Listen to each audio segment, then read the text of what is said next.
तमिळ चित्रपटातील थलपती विजय यांचा अभिनेता ते जननायक हा प्रवास ऐतिहासिक ठरला. चाहत्यांच्या प्रचंड प्रेमावर उभा राहिलेला TVK पक्ष तमिळनाडूच्या राजकारणात मोठा बदल घडवतो. या व्हिडिओमध्ये पाहूया विजय यांची सिनेमातून राजकारणापर्यंतची अविश्वसनीय यात्रा आणि मुख्यमंत्री पदापर्यंत उत्कर्ष. तमिळनाडूमध्ये अनेक सुपरस्टार आले, पण काही जण पडद्यावरचे हिरो राहिले आणि काही लोकांच्या मनातले नेते बनले. एक अभिनेता ज्याच्या फिल्मच्या एंट्रीवर थिएटर हादरायचे, तोच आज मुख्यमंत्री पदाच्या खुर्चीपर्यंत पोहोचला आहे. ही आहे थलपती विजय यांच्या जननायक बनण्याची ऐतिहासिक कथा.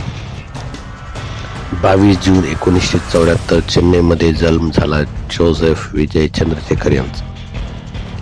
वडील दिग्दर्शक, आई गायिका. लहानपणापासूनच सिनेमाचे वातावरण होते घरामध्ये. बाल कलाकार म्हणून त्यांनी सुरुवात केली आणि नंतर 90च्या दशकात हिरो म्हणून एंट्री झाली. सुरुवातीला संघर्ष होता, पण मेहनत, डान्स स्टाईल आणि स्क्रीन प्रेझेन्समुळे विजय वेगळे ठरले. विजय फक्त अभिनेता नव्हते, ते युवा पिढीचा आवाज बनले.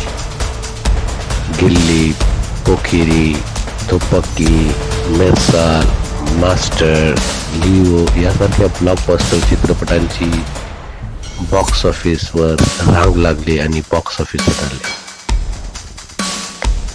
त्यांची एंट्री, त्यांचे डान्स, त्यांचं पंच डायलॉग, प्रत्येक गोष्ट ट्रेंड बनले. चाहत्यांनी त्यांना नाव दिलं थलपती, म्हणजेच सेनापती. यांचे फॅन क्लब फक्त पोस्टर लावण्यापुरते नव्हते. रक्तदान शिबिरे, मदत कार्य, सामाजिक उपक्रम, त्यांच्या चाहत्यांनी समाजात काम सुरू केले. ही संघटना पुढे विजय मक्कल यक्कम बनली. हळूहळू चाहत्यांची ताकद राजकीय शक्तीत बदलू लागली. 2024 मध्ये विजय यांनी मोठा निर्णय घेतला. त्यांनी स्थापन केला तमिळगा वेट्री कनगम TVK पक्ष. तमिळनाडूच्या राजकारणात दशकानुदशके DMK आणि AIDMK यांचे वर्चस्व, पण विजय यांनी स्वतःला पर्याय म्हणून उभं केलं. त्यांची सभा म्हणजे प्रचंड गर्दी, तरुणाईचा उत्साह आणि सोशल मीडियावर अभूतपूर्व क्रेज. विजय यांच्या अनेक चित्रपटामध्ये भ्रष्टाचार विरोधात संवाद होते. सिस्टम बदलली पाहिजे हा संदेश सतत दिसत होता. विशेषतः सरकार आणि मेरसल सारख्या चित्रपटामध्ये राजकीय आणि सामाजिक संदेश स्पष्ट दिसले.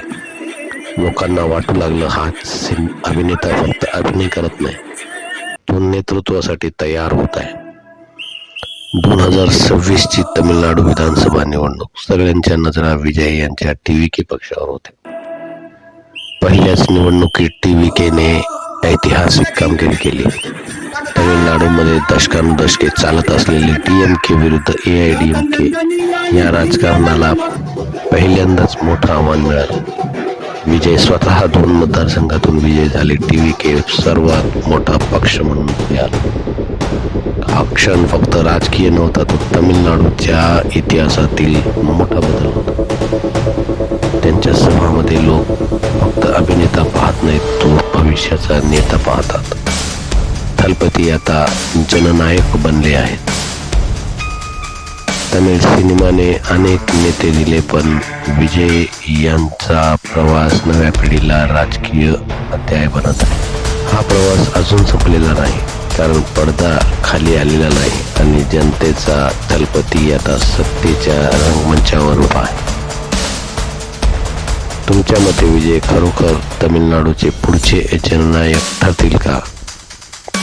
त्यांचा आवडता चित्रपट आणि डायलॉग कमेंटमध्ये नक्की द्या.